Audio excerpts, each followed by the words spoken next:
Ladies and gentlemen, I got to leave the show off, not with sports, not with politics, but with hip-hop. It's supposed to be hip-hop. It's supposed to be hip-hop. But that is not what the hell is going on right now. Did you hear the latest news? Did you hear it? Drake is now dragging lawyers into his beef with Kendrick Lamar. I know y'all have heard about this by now. Drake filed a court petition Monday against his own record label, Universal Music Group, and Spotify, by the way, accusing them of harming him by allegedly boosting Kendrick Lamar's Not Like Us. Drake's petition seeks the preservation and divulgence of information that might be used as evidence in a potential lawsuit against UMG, which is the distributor for the record labels of both Drake and Lamar. A second petition, filed in Texas, alleges UMG engaged in a pay-for-play scheme with iHeartMedia to help boost the song, which the petition also claims defamed Drake. You may recall Not Like Us infers that Drake engages in pedophilia. And the song has gotten more than 900 million plays, according to figures listed on Spotify, who obviously declined to comment on the petition. As for UMG, they issued the following statement saying, quote, "The suggestion that UMG would do anything to undermine any of its artists is offensive and untrue. We employ the highest ethical practices in our marketing and promotional campaigns. No amount of contrived and absurd legal arguments in this pre-action submission can mask the fact that fans choose the music they want to hear," end quote. You know, it's interesting that we bring that up because before I go any further, that pre-action petition that they alluded to, understand that's a procedure under New York law that aims to secure information before filing a lawsuit. I just wanted to get that out the way, okay? By the way, the lead between Drake and Kendrick, who, by the way, is set to headline the Super Bowl halftime show, is one of the biggest rap beefs in recent years. The beef between them. It's one of the biggest rap beefs in years. This is a bad look. Let's get this out of the way right now. It's a bad look.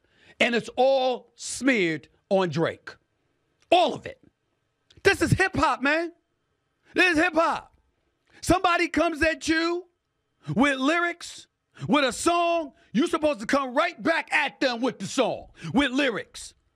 And I'm going to tell y'all something right now. You know, the hip-hop community prides itself on being authentic, straight up, real, in your face, let you know where they stand, how they feel, and not shying away from shit. That's the hip-hop community. Let me tell you what's been happening in the hip-hop community since last night. I've been making calls. I appreciate the bevy of information that everybody has provided me with, giving me intel and letting me know what the hell is really going on. Because, ladies and gentlemen, I don't cover this business. And yes, I'm a product of the hip-hop generation. I grew up, I'm from Hollis, Queens, New York City, y'all. I'm from Hollis, Queens. Run DMC, grew up in the neighborhood. Jam Master Jay was best friends with my late brother, God rest both of their souls. LL Cool J grew up 5 minutes away in Farmers Boulevard. 50 was just a few minutes away. Ja Rule, the same thing. I mean, the list goes on and on. So understand, I'm a product of all of that. I'm a product of all of that, but I've never been entrenched in it from a journalistic perspective. I don't cover it. I don't read hip-hop magazines and all of this other stuff. I just listen to the music that I like and to the stations that play the music that I like. That's all I know. That's all I know. I don't know a damn thing about the industry. I'm going to tell you this much, though. I know a hell of a lot of people who do. Here's why I bring it up. All of them want to remain nameless. All of them. The hip-hop artists I know, the radio disc jockeys that I know, the journalists that cover it, even though I got Torre coming on in a few minutes. I mean, I've never seen an industry where you got folks, yo, I'm not touching this publicly. But that ain't stop a whole bunch of them. I'm talking about 10, 15 different people. Let me know how they feel. Because I'm going to read some of this stuff. You understand? Can't tell you who. But I'm going to just let you know. They looking at Kendrick Lamar's song, Not Like Us, with the 900 million listeners, the downloads, all of this other stuff. And they going like this. Damn right. Drake not like us. Didn't we tell you? Didn't Kendrick Lamar tell you?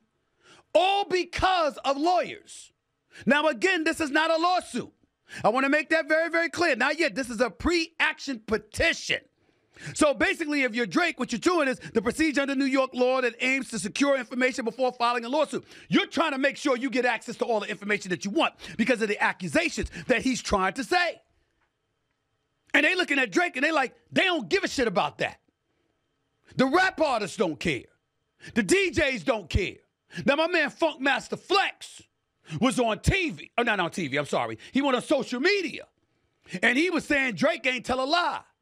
That this is the game that's played in the music industry, where you got cats having money funneled to them to push one product more so than the other, to push a particular song, to make sure it gets airplay and stuff like that. My point is, I'm not challenging Funkmaster Flex in any way because I know the brother knows a gazillion times more about this industry than I would ever know. All I'm saying is, nah, people don't give a shit about that right now. No. Oh, no. That don't matter right now, ladies and gentlemen. What matters right now is that two lyricists have been going after each other for months. And Kendrick Lamar, Not Like Us, this shit was off the chain. It was off the chain.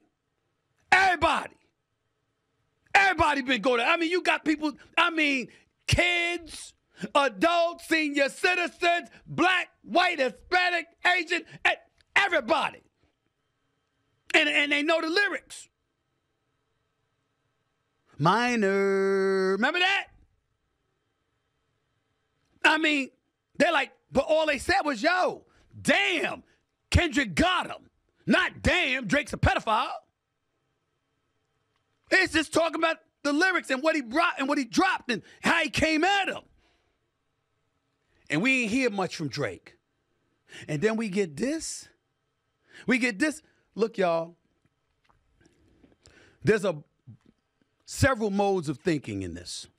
And let me calm down a little bit because it's got me hyped. I'm not going to even front. Just read it. Yo, one person wrote to me, Drake throwing away his hip-hop credibility to use this leverage in label negotiations. The flip side is he's also, in effect, helping Kendrick Lamar distance himself from Drake in a hip-hop legend conversation.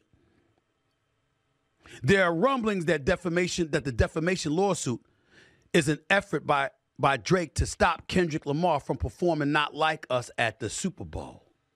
Because Kendrick Lamar is the halftime show for the Super Bowl. And so now we got to look at it because if you're the National Football League and you, Jay-Z and Rock Nation, who oversees the halftime entertainment for the Super Bowl, and Kendrick Lamar doesn't perform Not Like Us, the world is going to be in an uproar because everybody going to be like, that don't make no sense. Excuse my double negative grammatically error ass having self. That's what they going to say.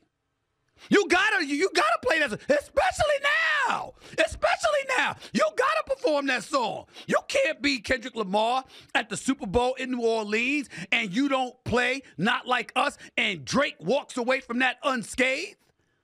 Because I don't care who pumped what up. If the song wasn't straight fire, there's no way it would have had that many hits. That many downloads. No way in hell. I don't give a damn what they try to pump. I don't care what they try to market. Nobody's having it because you want to hear that song. And so from a legitimate perspective, that argument by Drake in the eyes of a lot of fans out there is illegitimate. But more importantly, he comes off as very weak and very sensitive. And ladies and gentlemen, as a guy that covers sports, do you remember what happened when DeMar DeRozan was returning to Toronto to play, now that he's a member of the Sacramento Kings? Drake used to love DeMar DeRozan.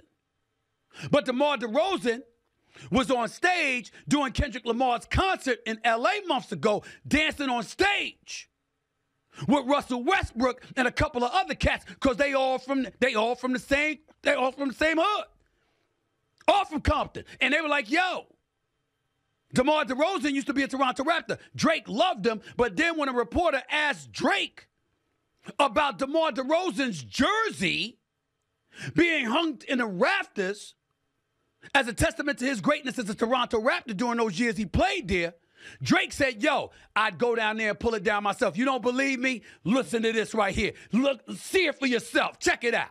Speaking of national treasure. Yes, if you ever put a DeRozan banner up, I'll go up there and pull it down myself. That's the answer to your question. Is that what you're going to ask? No. I didn't mention well, you know, DeRozan and Kyle. Yeah, well, shout out to Kyle. The statues are next. Well, yeah.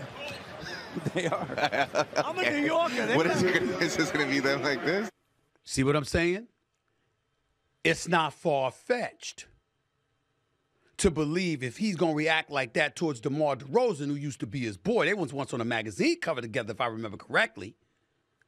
If you're going to act that way towards a cat that you once had love for, why would it be beyond the pale for you to try to get Kendrick Lamar not to be allowed to perform that song on a halftime show for Super Bowl? That is not far-fetched. That is not far-fetched. It's bad. It's bad. And if that happens, I'm going to tell you something right now. It's not good for Drake. Here's another thing that somebody said to me from the hip-hop industry. Quote, it's not hip-hop at all. He lost me with that shit. I'm sorry. Still love Drake. Still love him. But got to stay far away from him on the low after this. Ain't no excuse for him doing this. You want to get back at Kendrick Lamar, you come up there and you come up with some bars, you come up with some lyrics, and you go at him. You don't use lawyers to do it. That's how this is being viewed. And so I remember I just went and got myself a haircut. And I ran into a couple of the brothers when we were in the shop, and they were like, yo, it's a legal issue, it's a legal issue. Fine. But this will detrimentally hurt Drake's credibility. And then one of the cats said, yo, he might not care. I said, why not? They said, because he ain't like us. I don't know what to make from that. I mean, he's from Canada. Kendrick's from Compton. You know what I'm saying? Streets of Canada probably a lot different than Compton. I guess that's what they were alluding to. Actually, I know it. But this don't look good. And just to read, just so y'all know, just for those of y'all watching for the first time and didn't know, Drake initiated legal action against Universal Music Group, UMG, and Spotify over allegations that the two companies, quote, conspired to artificially inflate the popularity of Kendrick Lamar's Not Like Us. Nobody wants to hear that shit is an artificial inflation. Nobody believes that because everybody's loving the song. But nevertheless, I'll continue.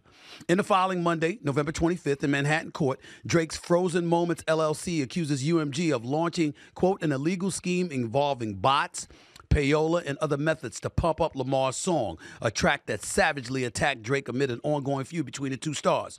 UMG did not rely on chance or even ordinary business practices, attorneys for Drake's company write. It instead launched a campaign to manipulate and saturate the streaming services and airwaves. Drake's attorneys accused UMG of violating the Racketeer Influenced and Corrupt Organizations Act, the federal RICO statute often used in criminal cases against organized crime. They also alleged deceptive business practices and false advertising under New York state law. The court filings are a remarkable twist in a high-profile beef between the two stars, which saw Drake and Lamar exchange stinging diss tracks over a period of months earlier this year.